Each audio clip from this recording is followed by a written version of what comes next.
دغه د مسافرو حال ده 3 ورځې کېږي راغلي غره کې پراته یو څوک هم پوښتنه نه کوي دغه بیچاره نن شپه په حق رسېدلی ده دا وګوره دې په کورنۍ څه حال کې دا کورنۍ خبر شي مور او پلار خبر شي ښځه خبر شي څه به وایي وګوره غریبۍ نه راوتې دا وګوره واوره ورېږي بس دا وګوره درېیمه شپه هم د همدلته پراته یو دا وګوره دا ترکیې ته تو مسافر دا وګوره والا مړ دی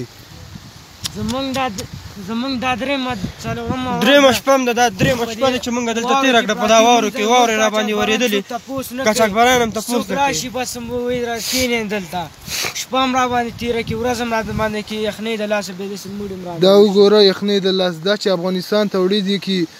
یو میاشت یو نیمه میاشت لګېږي دا وګوره دې به مور څه حال کړي دا خبر شي پلار به څه حال کړي دا وګوره څه ځوان دی ځوانۍ ته یې وګوره دا وګوره